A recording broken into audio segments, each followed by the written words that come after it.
merci. Shalom libota na nzambe. Na pesi libota nyonso oeza na ngambo mosusu mbote mingi penza ezali ngai muumbu na bino musala nzambe evangeliste Maku Kangwi Fuene. Lelo oyo nzambe apesi biso makasi encore une fois de plus ya kopusa na liboso na bana nzambe oyo balingi kolanda maloba na nzambe mingi yango wana ntango oyo naza kopambola nzambe mpona boyei na ngai na nzela na Kongo Mokristo. Chaîne oyo eza kopambola mabota na nzambe, eza kopambola misala na nzambe, eza kopambola baoyo baza balingi maloba na nzambe. Yango wana ntango oyo toni koyoka oyo eza maloba na nzambe. Nzambe merci ya wana bika mokonzi na pamboli okolo poza nzambe. Na rendre gloire epai na yo kolo poza nzambe okobongwana te totiki ntango ona maboko na yo. Anticiper biso na nyonso nzambe tika présence faveur grandeur na yo kolo ezwa esika na bomona biso oyo eza yo kolo emonisama yo te kolekele mosika na kombo na Yesu. Amen. Merci shalom libota na nzambe. Nazopesa ndeko nyonso mbote, ça fait vraiment mikolo ebele tomonanaki na bino te. Ya solo eke na yebi ete bomitungisamaki mingi bayebaki mingi mpe bayebaki te. Eza un peu difficile na kobanda directement na prédication na poko na lelo sa komeka koinforme bandeko ta mosusu bale kokota na Facebook na nzela na Kongo Mokristo chaîne na biso oza kopambola babota na nzambe bale komona biso te. Alors akutamaki na mobembo na mboka na Afrique, précisément na mboka ya Angola kuna epai na otaki kosala mwa mikolo nzambe asalaki biso bolamo mingi mpenza oyo ntango mosusu bandeko mosusu balaki na nzela na Kongo Mokristo balaki kolanda oyo makambo nini nzambe asalaki biso kuna. Alors lelo nakokoloba na ntango oyo tozongi na programme biso nango Kongo Mokristo chaque lundi à partir de 19h yango nomoni avec votre respect toyebi na 19h mpona kobanda mpe koreprendre baactivité na biso après émission oyo nazalaka nga moko toza na mosusu oyo ebengami sekele ya libala oyo ezalaka ngai na mosungi na ngai mama Jolie. Alors bandeko na ngai nzambe apambola bino mingi mpenza nayebi eke toza perdante epai na kende tosali mosala nzambe awa mpe toreprendre mosala nzambe. Nzambe azwa lokumu na kombo kitoko na Yesu Masiya.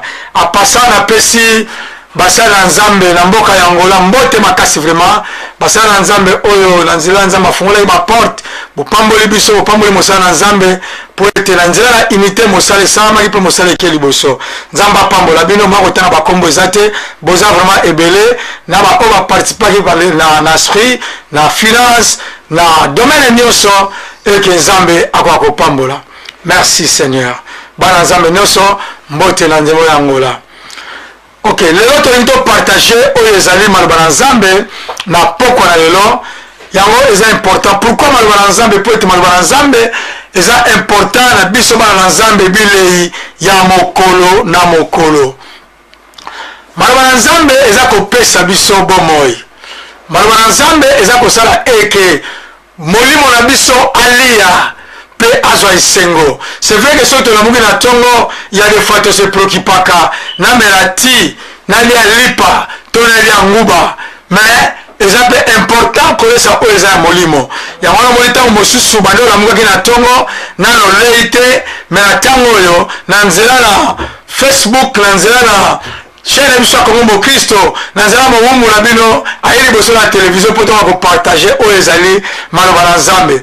Alors nakosenga eloko moko eza facile okokosala ngo na ndako epai okutami bengelanga ndeko moko mibale salanga evangelisation loba eke évangéliste Kangwi Fuene aza wana deja aza wana mpona tia maloba na nzambe yango nabenga ndeko moko tinde message afin ka se connecter po ete nzambe apambola biso. Alléluia. Lelo eza mokolo esengo makasi vraiment mpona bomoi na ngai mpe naza komona lisusu ke na ntango molai oyo tozangaki kozala na en direct na chaîne ya biso ya Kongo Mokristo lelo toreprendre misala vraiment eza vraiment mokolo ya esengo yango nazobosana te koloba eke nzambe akontinue kopambola papa na biso Alpha oyo na nzala na ye na mama Hortense baza kosala mosala kitoko eke maloba na nzambe ekele mosika na ba frontière ya mosika afin que faveur na yo emonisama na baye nyonso baza mosika nzambe bayebala kolanda biso. Merci Seigneur. Amen, amen. Thème na biso na poko na lelo ezali eke eza motuna oyo eza kotuna malelo, est-ce que bato baza destiné na kosambisama? Eke nzambe akela bato juste pas destiné bango na kosambisama? Na koloba eza bongo te. Alléluia. Est-ce que bato babengisami mpo basambisama? Na koloba te. Yango na moto koyekola lelo oyo na mokanda na Jean chapitre na yango 3 na verset yango 17. Jean chapitre 3 na verset yango 17. Alors nzambe ntango ateli moto, nzambe asali bato, nzambe oyo destine moto te mpo ajuge moto te. nakoloba bongo te, oza destiné na jugement te, mais eza na makambo tokokola lelo oyo koprouve yo na ngai ke toza destiné na jugement te, mais eza kosenga biso bana na nzambe to biso bato nzambe akeli tosala part na ngambo na biso afin ke tobénéficie oyo eza mposa na nzambe na bomoi na biso. Alléluia. Bible lobi na ngai na mokanda na Jean chapitre 3 na verset 17. Mama na ngai awa mwasi na ngai na majoli ya kotanga yango na lokota na portugais kele malembe nga na koyeba na ko s'expliquer afin que toyeba nini oyo pe koyekola na poko na lelo. OK. Vamos ler a Bíblia no João 3, versículo 16. Amen. A Bíblia diz-nos 16 ou 17? 17. 17. Porque Deus enviou o seu Filho ao mundo, não para que condenasse o mundo, mas para que o mundo fosse salvo por ele. Amen. Amen. Bible est claire, les hommes biso yo comme important. Bible na biso ke nzambe en effet que yatina ki mwana na yera sera moyo oyo. Mwana okombo ezaki Yesu Masia. Bible na nzambe atina ki Yesu Masia na sera moyo pour être ajuger mokili te, mais pour être mokili endimela ye, pour être na nzala kondimela ye ete mokili ekoyeba na kobika na nzela na Yesu Masia. Alléluia. Na répéter koloba boye nzambe atindaki mwana na ye na se na moi oyo abengami na kombo na Yesu Masia. Bilobi ete pate po ete ajuge mokili, mais po ete bato bandimela ye afin ke bato wana babika na nzela na Yesu Masia. Donc Bible clairement nzambe azoba na biso eke kobika eza kaka spécifiquement na nzela na nani na Yesu Masia. Alléluia. Donc kobika eye kaka na nzela na Yesu, ça veut dire que soki bakoma moko ebimi émergent na sima ou libanda ya kombo na Yesu ala bamansione yango te. Alléluia. Donc bamansione lobi ete nzambe atindaki mwana ye pas que pour juger mokili, mais pour être mokili endima ye. Donc et fur et à mesure moto akondima Yesu eza déjà kobika ya vie ya moto. Alléluia. Donc tokende gauche à droite ite eza facile pour comprendre yango. Donc nzambe c'est sur grâce de comprendre que nzambe a destiné Yesu Masia na sera moyo oyo afin que Christ afuta oyo nyonso to amona pasi nyonso ya monaki afin que mokili ezala juge, mais afin que mokili endimela ye. Tango tozomona mokili ça veut dire tozomona bato oyo bakutami kati na mokili, donc les gens comme nous, comme bato nzambe a créé. Alléluia.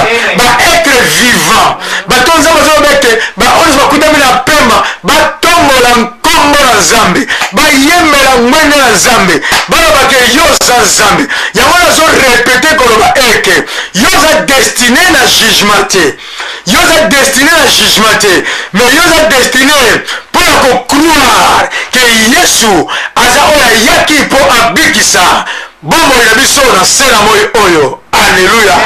Pour te mokili ezala toujours na se na milio na satana te, nzambe alobi non esengeli natinda mwana na ngai afin ke mokili endima na nzela na ye mpe bato babika na nzela na ye.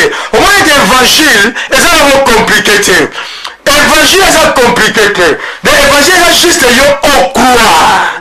Alléluia. Yo ondima babi teke oyo ezokende église tozokota na porte église non kokota na porte église eza bien mais eza na baéglise mingi oyo baexclure présence ya yesu masiya na kati ya batemple na bango. Alléluia. Donc eza yango mpe église eza yango mpe temple mais baexclure kombo ya yesu. Alors ntango baza koexclure kombo ya yesu ozondima libanda ya verset oyo bible lobi ya biso ka eloko moko ezosalaka tocroire epai ya jésus afin ke tozala sauve epai na nzela na kombo na yesu masiya.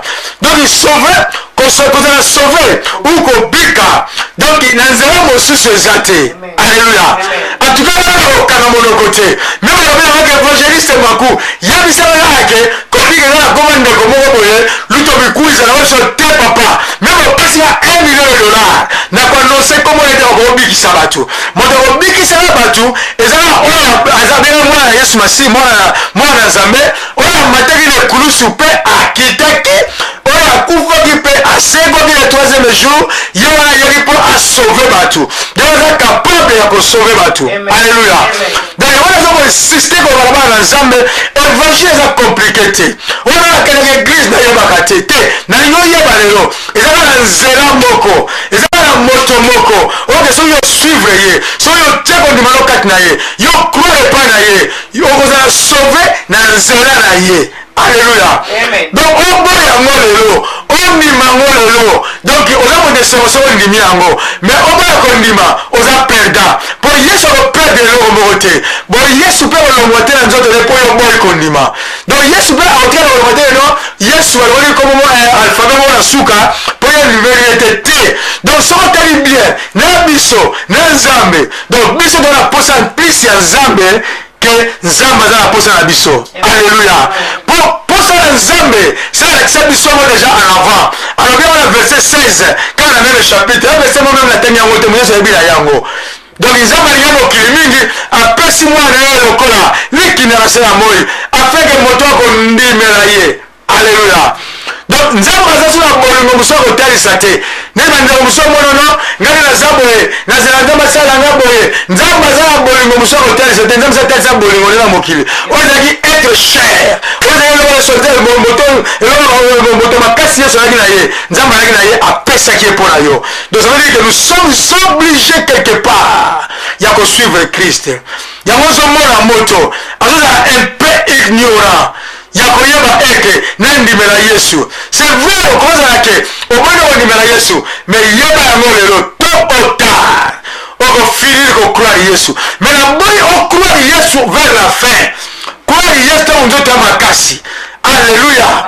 Maman test nini azobala ngai serveur éternel quand tu es encore dans ta jeunesse donc servir nzambe ntango nzoto no eza makasi nalongwa na kangola na travailler na moto pasi te na kena to nazonga avion mais kona ntango kona ba age moko 7 ans 5 ans tozomona bapapa ba Jimmy Schwaga ta ba ko travailler azo voyager ça non fona koma na croisade on a 4 jours pour y aller pour ça repos déjà mais tant vous avez casse vous a aller à toute l'Afrique OK tu dis la tombe au taille na poko je vois la 23 dans zongi poto mon congolais intact au relaté. Donc kosala musheresi na yote no na servi nzambe tana kwa mutana no yeba nzambe lelo tazola baba yo ozola ba yoshi ozola ba semi yake eza tangu yo yeba nzambe pour lobi na yo yebite tangu tu dois préparer dans 10 ans tangu comme na 54 ans comme ça tu na ba forme na tu comme na 54 ans donc peut-être vous lobi ba osena yo pema. Alléluia. Mais pour ça nous atteindre nzambe sema pema avant yo yeba et donc bible na biso awa ndimela nzambe afin que le monde afin que yesu azanga na nzela mokili croire epai ya yesu afin que yo obika nzela mosu eza te. Mamatanga ngai verset 18. Vamos ler no versículo 18. Aleluia. Quem crê nele não é condenado. Amen. Suki na wana mama. Bible nasema na Bible pourquoi je veux que ce soit précision. Quand la Bible mamu te respecter la virgule ma point. Bible yake maman. Quem crê nele não é condenado. Nani andimeli akosambisama te na mokosani ngolobete nani oyo andimeli yesu akoleka basusu na kosambisama te. Alléluia. Na bondelaka bandeko na ngai nayebisaka bato sambisama na se na moi oyo même oza condamné ecoup de fil selon ete non bakangi moto songolo général moko abengi bazolibere kaka coup de fil wana conscient moko na mbongo moko boye bazolibere yo mais soki oza juge pa ya nzambe soki oza condamné pa ya nzambe Eli le sacrificateur na 1 Samuel mokonso avandi alobi non bana na ngai botika kosala makambo na mpe bozosala po ete malamu ozala na problème na moto mais ozala na problème na nzambe te po ozala na problème na nzambe nde na kokotela yo moto akokotela yo azali te donc ça veut dire alobi yango awa alobi ete oyo akroire akoza sur juge te donc ça veut dire que ozali okondane te donc bamoni bomona bababe te mpo na yo yango nazomondelo ndeko na ngai na se na moi te moso na relation ba général oza na relation biso ba vice président oyo ministre moko boye oyo député moko boye kuso basimbi yo bai abengi anga bamesili yango balibere mbala moko na bato bakanga bakoti bona prison bonani akolibere yo so nzambe akondane yo. Alléluia. Mais nzambe azobengo na condamnation te yango natuni na teme na biso est ce que yo oza destiné mpo na condamnation non oza destiné mpo na condamnation te yesu nzambe alobi ete atindi yesu afin ke moto endimi ye eke ye akobika aspike biso oyo biso okroire epa na ye ya na point le jugement kosambisama eza te oza moto oza free oza moto oza donc oza le gouvernement donc sala oyo olingi mais nde problème na yo fo linga yesu masiya mamoni kekamisanga ta mosusu omona mutu donc aza kosekipe na bota nzoto ne makasi donc omitungisamaki na bamagasin kotala chemise oyo namoni yango te na bachemise moko na 300 euro eza mabe te akeso aluki kuna biveste oyo lo mariage wana to feti wana to anniversaire wana fo veste moko neuta chine namoni eye fo nasomba oyo ezamene santiago to batriple semaine ya weston eza mabe te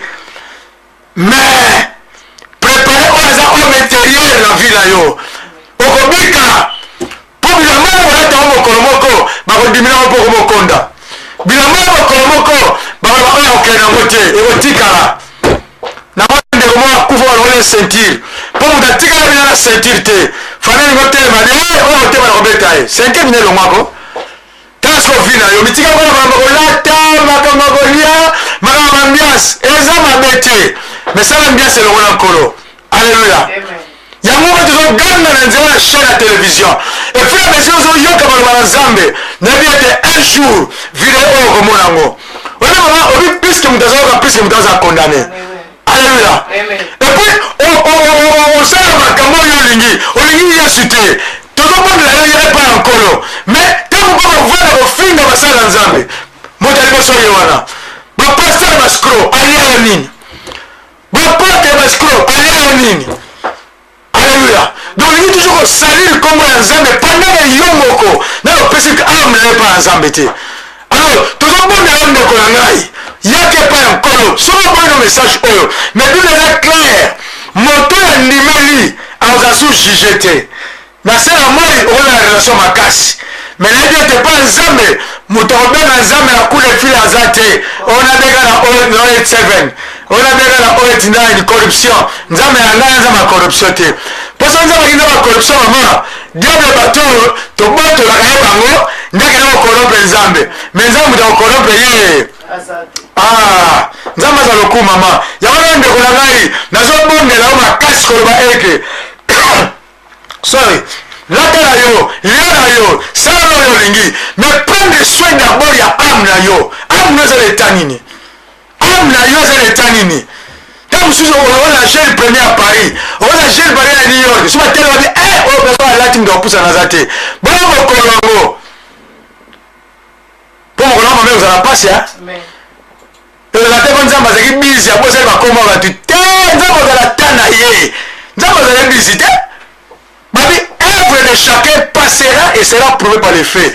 Donc misala ya moto nyonso ekoleka na moto so misala ezalaki koboma bana bato donc misala wana ekoleka na moto ekolakisaki non ye na koboma bana bato oyo azalaki jeune premier ya kobotisa baza na bana mosala yo mpe kolanda yo mais toza na posa te kokoma ti na dernier jour na eta wana posa biso ya to na seke no longo eta wana ndimela Yesu Masia posa la jugete so na yelo message à bénédiction on va sepela mais na wana ba pombo na mbongo ko tali felo alléluia eza message ya kitoko na wana ba bénédiction za ba secret ou ba sala boye on va pombolama mais bi besoin de ce que première va chercher quoi le royaume ici oh bon on tout ça na royaume nzambe to ko za nzambe ndeni hein yo la bio na royaume nzambe ko sa ko ngala kamwana yango te mama nzambe linga yango te muzo bitukisa bana bia nzambe pourquoi donc on va comprendre que nela zabo ye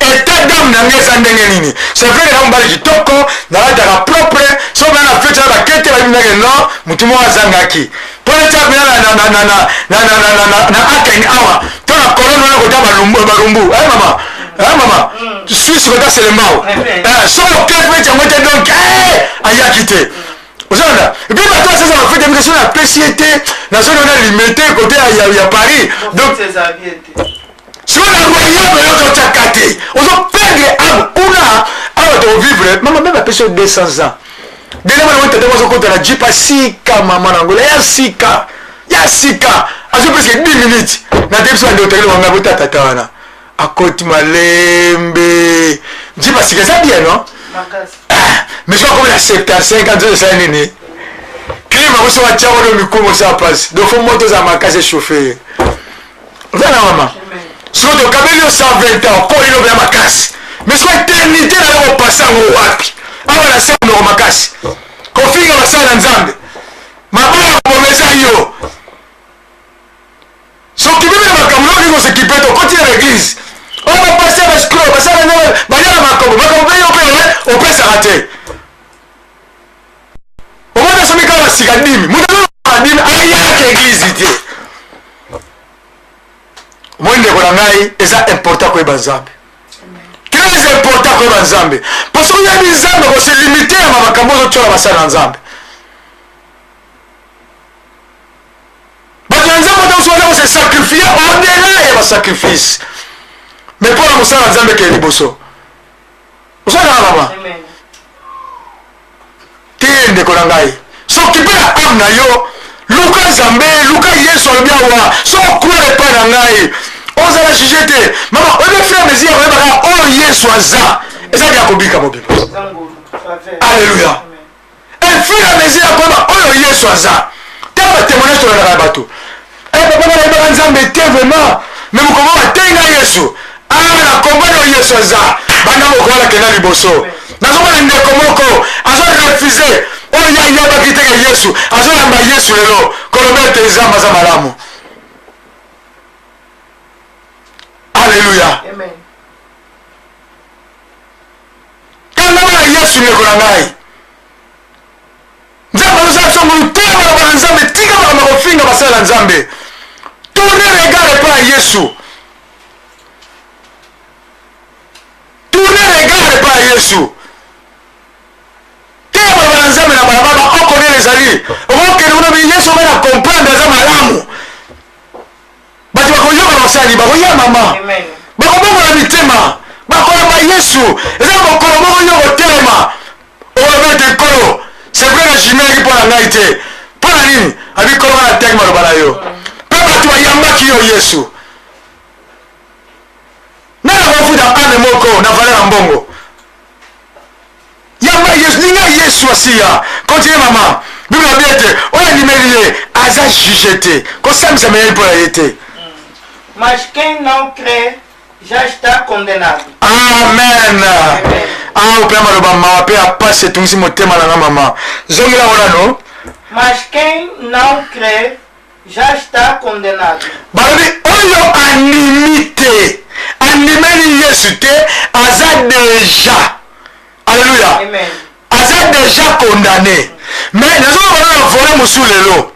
Donc ça veut dire que peut-être qu'il est condamné, mais ça va permettre qu'il y a grâce et dispensation et ça va continuer la vie là yo. On a la possibilité que si vous avez terre oyo, pour que la Bible a dit ça, tout le monde a dit qu'on y ait sa montée dans la capacité. Pour être n'importe quoi Zambé, pozo yoka lelo. Alléluia. Abi soko zo na mama na Nzambe ko kana motema na yo te. Ko ti mo na lobi te. Bilobi oba ndimite aza déjà condamné. So na zo na yo, lo na okufite. Yesu sopaki makele pour na yo. Yesu sopaki mo mone pour na yo. Yesu apesi mo mone pour na yo. Donc Yesu a pris lelo. Quand yo beti mabolongo, o beti Nzambe na pousa le pa na yo. Na na évangélise tangu fone. Na na chose comme Christo. Alors bien été, on a vu en ngai, je suis déjà condamné. Mais la grâce et la faveur et Jésus-Christ, alors sopone me tangu na pa na mo na ngai. Yango na pousa le pa na yo. Nzambe ya bikamwa. Bongo na tina yamba yo. Tiketo yobikisa ngai, tiketo limbisa ngai. Nzambe aza capable de kosala yango. Alléluia. Amen. Alléluia. Oza la grâce de faveur. Différence de la moko. Pour oza la pema. Na bato bakufaki lobi. Bon bakufaki lobi. Akosala mosute. Pour boujaka te. Amonaka te. Alobaka te. Mais yoza capable de kosala yango. Que lobi était non. Na ina rapport na Nzambe. Na pesa mo ina rapport na Nzambe. Quelle importance ya pema oza la ngolelo. Alléluia. Bien les autres comparés du lion. Na moi. Na la vallée ba du lion. Mais les gens akoufi, moi ça malade maman, pour leur ça c'est le côté. Donc vous avez importance tant vous avez la bonne mori. On a gagné, mais attends on comme après, là tu vas comme après. Quand personne va dire ça comme là parce qu'il y a plein de la 70 ans, 50 ans, hein. On dirait qu'il y a des gens qui jamais pas zéro la gérer gaieté. Donc ça va dire que nous yaki un jour tu vas retourner. Mais data ngo yo yebite data on des allés sur barbara Nzambe. Croire l'évangile à Nzambe. Alléluia. Croire l'évangile à Nzambe. Soit tu vas dire wa on est limité à ça déjà condamné. Ah Nzambe. Makambo za mamba pasi hein. Mutaza la condamné par Nzambe. Alléluia. Alléluia. Ah Nzambe rangaye. On va dire Yesu, dans Marc chapitre 16. Donc ma dernière parole, c'est la mort Yesu avec mes disciples. Alors même si maman dit, il va dire à Nzambe. Mais il a expliqué le locomoko. Tant qu'on va dire à deux personnes, celui qui croira, bon il croira. Abi akobatisama, pe akobika. Bilembo akobika kolandaye, pe akozala sauvé. Quand on a sauvé, santé n'a pas sauvé, finance n'a pas sauvé, l'image n'a pas sauvé, bon n'a pas sauvé, futur n'a pas sauvé, mais Dieu soit sauvé. Mais celui qui ne croira pas, Marc chapitre 16 verset 18. Mais celui qui ne croira pas, n'habite yon dimela nani. Quand son dimela moto, on va data botama. Quand son dimela ngombe, on va tirer la vie Nzambe na biso yeyo. Alléluia. Pour Nzambe va se belé. Mais dans tout le lelo yon dimela nzana, on dimela nani. On peut savoir la raison. Mais Bible dit, celui qui ne croira pas sera condamné. Nous allons répéter Koloba. Vous allez condamner na sela moi. Avec un coup de fil. Mais on va la cellule. Bima de maman. Va téléphoner biso. Mais on va condamner par Nzambe. Alors ça va battre, vous allez condamner. Il y a un écart au mec, le roi Zolanda. Dans l'état d'âme là yo. Pour Nzambe destiné à la condamnation. Nzambe destiné yo. Au croire. Na mwana Yesu Masia. Amen. Alléluia. Amen. Ya mwana moni Nzambe akanga biso basinga. Tango ndeso koma Nzambe na monoko. Ya na Nzambe mo sera so mari misa mayemba. Basala Nzambe boza koseka. Bobi terine Nzambe sala kati na bango. Bakwa bawombo. Alléluia. Amen. Bwana Nzambe koseka. Tongo kwa église. Te. Oyebi te makamoni Nzambe sala ye. Mais quand Jésus oyo, au moins la vie va changer. Amen. Déjà, ça papa qui est dans l'église, maman est dans l'église, donc bana kuti donc on parlait pas. Tu vois là c'est pas nani. Tu vois richesse ni na otike la bana na yo. Onda ku tsunami pe vandi to mone Yesu kuli ba zone wana nyos. Et tu regardes là le pan 4 côté wana. Wegenda tremblement de terre le kakana. Na tira ba mbona bien la banque. Obomo siko banque ngwe sala collapse. Banque kwea. Na rento vivana wa Halifax, to longo so mbang. Mettons semer parole ensemble là-bas yo. Soit vous semer faut la bien la parole voilà vous te majoli. Amen. Il y a des églises qui n'ont raté. Il y a celui qui a maté. Mambafu. Voyage ici, voyage à ma bête. Mais âme n'a yo pression de ton âme. Nous avons bête le pétolo. Nana moi na sera moi. So ba so bête le tolo. Ba groupe so bête le tolo biso bana boye. O bana Portugal boye. Et ça bien. Mais tchake âme na yo état nango quel état?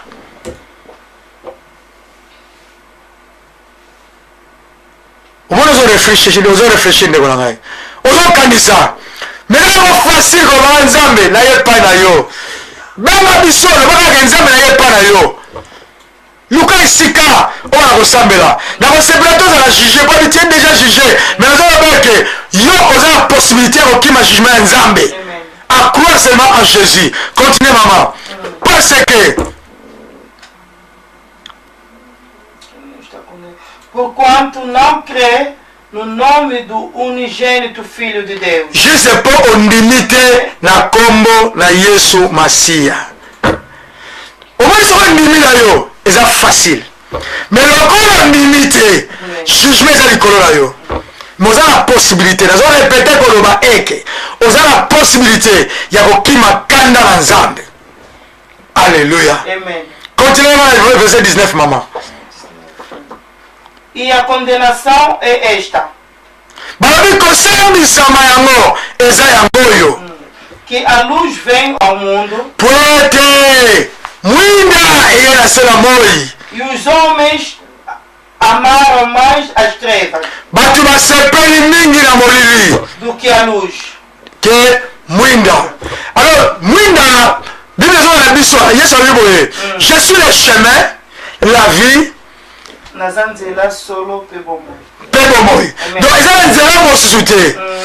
je suis la lumière du monde. Donc, spécifiquement, aujourd'hui symboliser Jésus-Christ dans ta vie. Jésus t'a côté à éclairer biloko nyonso oyo ezalaki na molili. Alléluia. Bible bien te bakomaki na ngambo mosusu molili ezipaki bango mais ntango présence na Yesu epesaki babiete na contre wana nyonso Bible elobi éclairage mpe lumière ekotaki engengaki biso lelo tokomi mwinda na se na moi à travers Jésus-Christ. Alors ndeko na ngai Bible elobi awa justement jugement ye pourquoi nzambe atindi Yesu na se na moi awa comme mwinda comme lumière éclairé car les ténèbres ezwaki esika po ete molili ezwaki esika mais bato barefuze yango onalinga mama tala état d'âme ya moto olotini na mwinda mais moto azorefuze yango quelles offres nzambe apesa yo bona molili nzambe asala na vie na yo mais yo refuze yango obi nzambe nazala na posa molili nazala na posa nazala na ténèbre oyo ténèbre nayayela pas pour toujours. Alléluia. Ezala mokolo moko ténèbre ekobunga ténèbre ekokwea moto molili toujours c'est la lumière, c'est Jésus-Christ le roi des rois, le Seigneur des seigneurs, le Yanga Vita, le Elion kosina libanga ya Yuda, Jova Jireh, Jova Shama, Jova Chikeno, Jova Nisi, yako renye tuku na tuku. Alléluia. Bakombo eza la limitation, eza mokambo mosuka, mais le nom de Jésus na mokanga monoko jamais kotambola na kombo na Yesu na mokili mobimba koyebisa bato que le nom de Jésus ne finira jamais et on continue toujours qu'on triomphe par le nom de Jésus. Alléluia. Tala bakombo ebele oyo kaka bakombo kitoko bonatanga yango tawa bakombo kitoko esalaka succès bazalaka babato na bango bazalaka bavion na bango weekend avion weekend oyekitango na piste te d'atterrissage na likolo kaka mais lelo baza wapi kolinga mokili mingi te soko olingi mokili mingi bino ezoka ngai c'est le commencement de la perdition kolinga mokili mingi te ona bena nde aza na boyeka baleka batika mokili omemango te kochange ame na yo te mike wana ezalaka na mike na bikomo mpe yango bifufutina biloko pamba tangama na Yesu ayebi valeur ya âme na yo yango na boya kovanda na trône akitaki na se po apesa bomoi na ye po yo bika po mwasi na yo abika po bana na yo babika po ndako na yo ebika po yoke liboso arefuse soki arefuse Jésus oza kose bloke yo moko omoni yango na bafamile okanga yo bakimaka babandaka ezolanda yo pourquoi refus ya Christ Jésus la lumière kotie na vie na yo yamba ye pesa ye sika pesa ye mesika vanda Yesu asala sharing te ono ndama mutema na pesa ona Yesu ndamu na pesa obata ta mwasi te ngamba na nzamba sharing te nzamba na nzamba pesa full heart pesa mutema na mobimba ono to sabisa yo zwi ndamba salon ngala zwi ndamba salon te nzamba sala boko te pesa mutema na mobimba haleluya bato mona netike nena za uswa ke servir nzambe leta perdre o perdre te o gagner biloko ku te tena organiser la vie na yo biso perdre loni nzambe zo réjouir biso kaka alléluia luka église wana kosambela et puis le retirer la parole mabe kofinga bato na nzambe non eza malamu te se préoccuper na âme na yo chaque âme rendra compte devant Dieu ame nyonso oza na pema ekosambisama liboso na nzambe surtout na barefuse Christ se préoccuper na âme na yo comment on se préoccuper na âme ya bato alléluia abi na biso eke bato bapréféré molili bato bapréféré nango batradition ya famille te ngai mama Yesu ate biso na famille na biso famille nini famille moko ezalaka te avant Yesu alaka avant bafamille faut reconnaître moto apesi oka meme pema comment ozomitungisa kozala pema molingo reconnaître ye te olela pema no ya danger ndenge naza boye te eza na moto apesa yo yango faut se préoccuper d'abord mpo na ye nzambe merci na pema oyo opesa ngai yango opermettre nakende mosala nzambe merci na pema oyo opesa ngai yango ezopermettre nazo bakleya ebele na nzela mosala nzambe merci na pema mais yo olingi kutu koma nzambe wana te mais préoccupation na d'abord ozala na pema bokola pema oyo opesaka nini yango moi moyena elobeli nayekolobeloko mabénédiction eza te eza makambo ozala wana no besoin avant royaume ya nzambe eza bien sikoyo oza wana omwana mutu obasola alati boye ba 3000 euro nela alati boye moto azobiso nela alati boye mina ba 3000 euro mais moto apesa epema mosala ezokufa kuna koezangi mbongo sans préoccupation ozona mama soki bakanga babinzambi wana amoni bapele ezoleka appel de fois oyo tozobela nene kosuteni mosala nzambe meyena 3000 euro na nzoto moto apesa epema baza basiko mosala basala eza ya ye bangi bakanga église soki bakanga na bango un jour nzambe akotuna yo mbongo na yo kosala nzambe mais oyo liboso nde baza nango mposa ame na yo ebika ereconnaître oyo yesu aza ozona masoli oye pourquoi Élisée alapilaki na Gayazi non ntango na mai na ye alingotya borgei na ye non ndenge naza boye nini bwabi kotala mai set for bika ntango abiki azoya oloba or na ngai yango babiju babiloko ebelebele babite munazala biso wana biloko na yo eza attitude oyo bato babi nzambe te bayela yango mpo basala nzambe akasi ndenge obondeli mpo na ye yaya na babie na ye te soki opesi miso eza problème te mais susi na biso ya liboso ezalaki ame na yo ebika soki nango nayaka bi na Eliza bine nabiki boye bondaka mpo nanga nayamba Yesu napesa motema nanga mpa na nzambe ozana masoli Eliza nga boye eloko te mazwa deja tala liko na ngai tala ba or na ngai tala ba bashar na ngai tala ba bijou na ngai abizoma na biloko na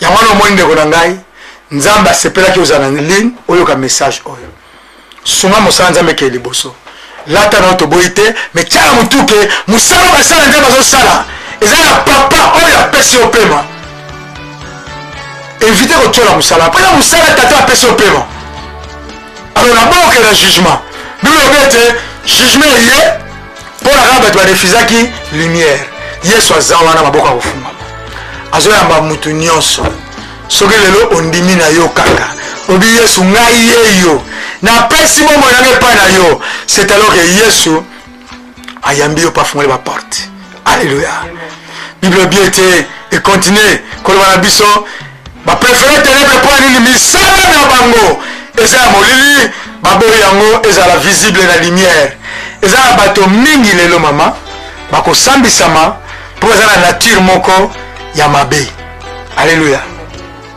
oza na mama mortase bayebi ndenge naza moto misala ya mabe bato ntango bamisala bakosala ndoki te misala ya mabe eza na bandenge ebele eza mokosi tokozonga mpo ntango esili tokozongela makambo awa me misala mabe bato baboyi mwinda mpo misala osala nini ekomonana alleluya yango nabondeli ndeko na ngai linga yesu makasi na solo surtout na solo mpo nzambe amonaka forme ya mwindu na se ya libanga ya mwindu na se ya mai ya mwindu na se ya mai ya océan alleluya trompe na yo bato ozomona mais nzambe okotrompe nulle part ozana mama trompe na yo meme mobali na yo mais nzambe okotrompe ye jamais